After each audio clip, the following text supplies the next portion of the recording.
Selamat pagi, selamat siang, selamat sore, dan selamat malam kepada seluruh balajo dimanapun kalian berada. Semoga dalam kondisi sehat dan banyak rezeki. Kali ini kita akan membahas tentang komunikasi efektif antara orang tua dan anak di era digital supaya kita bisa melahirkan generasi-generasi yang cerdas, Qurani, Islami, baik, dan juga bermartabat. Oke, seperti kita tahu bersama bahwa yang namanya anak kecil adalah sosok imut yang suci, yang mana kita sebagai orang tua akan menorehkan segala sesuatunya dalam hidupnya, baik yang indah ataupun yang buruk, tergantung kita bagaimana caranya kita memberikan goresan-goresan kenangan di dalam hati mereka. Dan kita sebagai orang tua adalah orang yang pertama, sosok yang pertama yang memperkenalkan apapun yang ada di dunia ini, tidak terkecuali yaitu handphone dan gadget-gadget, yang mana hal itu adalah sangat lumrah di zaman digital pada saat ini. Sehingga sebagai orang tua kita juga harus menguasai hal itu supaya bisa mengontrol dan memahami fungsi dari penggunaan gadget yang kita miliki. Karena kita adalah orang tua, kita adalah pemimpin, maka kita wajib untuk memberikan hak kepada anak-anak kita, juga memberikan kewajiban kepada anak-anak kita, serta kita memberikan regulasi yang baik kepada anak-anak kita dalam menggunakan perangkat-perangkat yang mendukung kehidupan mereka dalam dunia digital pada saat ini. Sehingga tujuan kita menjaga keluarga kita dari api neraka, walaupun kita sudah tidak tinggal pada zaman dulu yang mungkin tidak banyak sekali pengaruh-pengaruh dari luar, sehingga kita sebagai orang tua di masa sekarang bisa memproteksi anak-anak kita dari pengaruh luar yang kurang baik. Teman-teman semua, balajo dimanapun kalian berada, jadi tujuan komunikasi efektif dengan anak adalah dalam rangka kita berupaya untuk merubah sikap mereka. Kalau memang ada sikap-sikap yang kurang baik, jadi lebih baik. Kalau memang anak kita masih sangat dini, masih sangat kecil, maka kita bisa membuat suatu komunikasi yang menjadikan kehidupan mereka, menyokong kehidupan mereka di masa mendatang dengan lebih baik. Jika kita sebagai orang tua kadangkala merasa kesal, merasa marah dengan tingkah laku anak-anak kita, kita yakini bahwa mereka adalah seorang anak kecil yang belum memahami konsep benar dan salah. Sehingga kalau kita dalam kondisi emosi, jangan pernah berkata buruk kepada mereka. Lebih baik kita diam supaya tidak terlepas kata-kata yang buruk.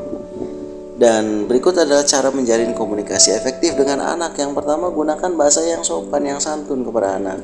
Hindari berdebat dengan anak, jangan suka membandingkan dengan anak yang lain. Kemudian lepaskan masa lalu dan tunjukkan ekspresi dan dorong mereka untuk bicara. Dan hal lainnya yang bisa Anda baca, jangan lupa di post dulu ya. Kemudian di sisi lain, kapan sih waktu yang tepat sebagai orang tua untuk menasehati anak-anak kita supaya masuk ke alam bawah sadarnya? Nah, di sini Rasulullah memberikan nasihat kepada kita bahwa saat yang tepat untuk menasihati anak kita adalah saat naik kendaraan. Ya kan, kita sering jalan-jalan, kita nasihati di situ.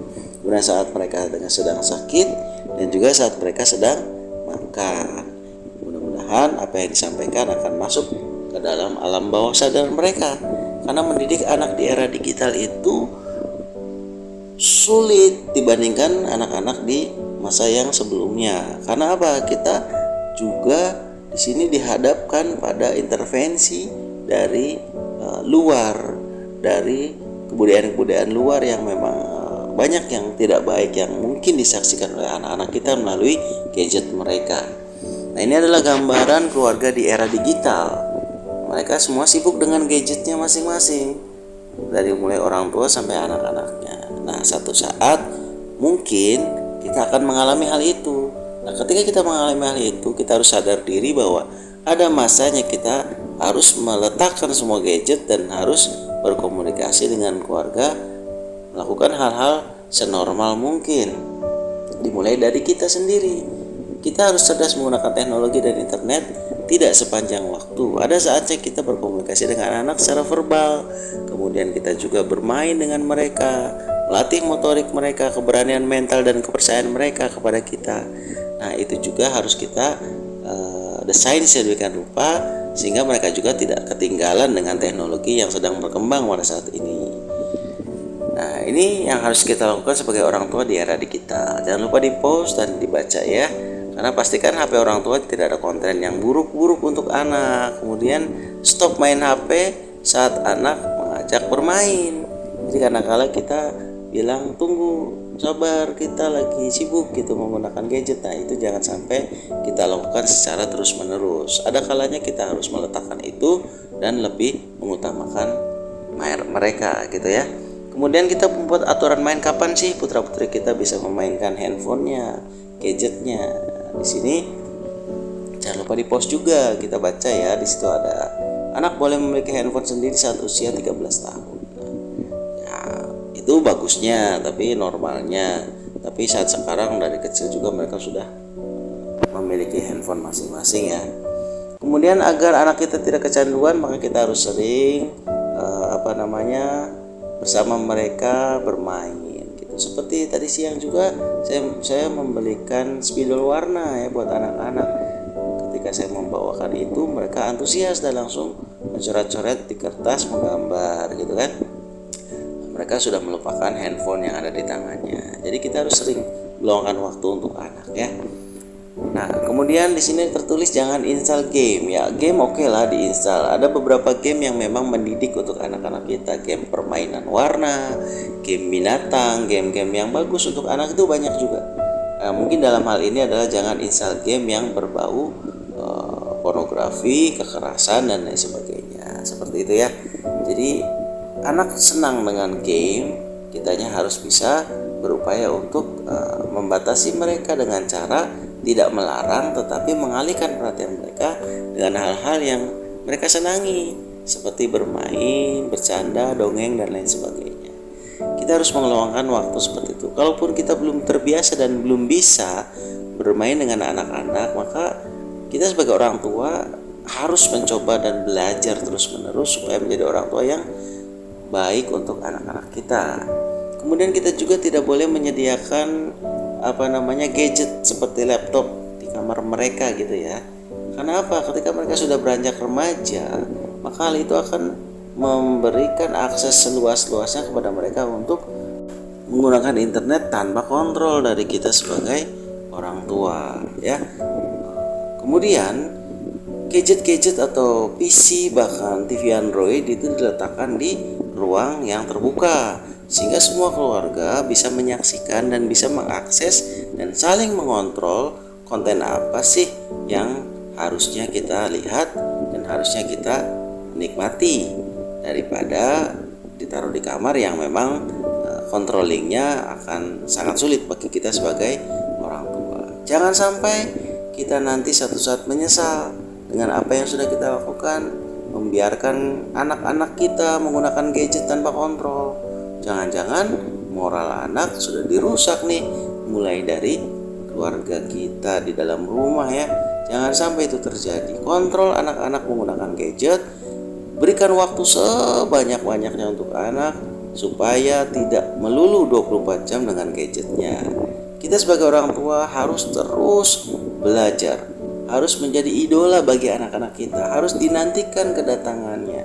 Ketika kita bekerja, berpisah dengan mereka sementara dan kita pulang, harus selalu ada momen di mana kita pulang dan anak-anak kita berlarian mengejar kita, menyapa kita, memeluk kita dan meminta sesuatu kepada kita.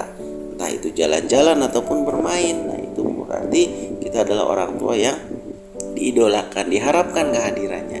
Jangan sampai kehadiran kita malah menyulitkan mereka, membatasi mereka malah tidak suka dengan adanya kita gitu loh. Nah, kita tidak sungguh-sungguh mendidik anak. Iya, karena kebanyakan kita meniru cara lama. Ingat, kita hidup di era modern. Era yang sangat modern yaitu di era digital. Jadi keilmuan kita tentang teknologi jangan sampai kalah dengan anak. Kita harus terus memantaskan diri sebagai orang tua. Orang tua yang lembut, orang tua yang cerdas, orang tua yang memahami teknologi dan penggunaannya serta bagaimana batasannya, kita ajarkan kepada anak dengan bijak. Jangan sampai melarang, jangan membatasi juga, tetapi kita kontrol kapan waktunya kita menggunakan, kapan waktunya kita berkumpul dan berbicara dengan mereka. Karena kita sebagai orang tua harus bisa menjadi orang tua yang lembut, tetapi juga bukan orang tua yang memanjakan anak-anaknya. Kadang tegas itu perlu. Kenapa? Karena stressing untuk anak-anak bahwa tidak semua yang dilakukan itu bisa dibenarkan. Karena konsep benar dan salah yang akan mereka pahami bisa berasal dari apa yang kita contohkan kepada mereka. Terima kasih. Mudah-mudahan info dari www.motivatorpendidikan.com ini bermanfaat buat kita para orang tua di era digital. Harus tetap cerdas, semangat, jangan pantang menyerah karena ke depan tantangan perubahan zaman semakin maju dan semakin sulit. Kita harus berupaya untuk memahami itu semua. Terima kasih. Wassalamualaikum. See you tomorrow.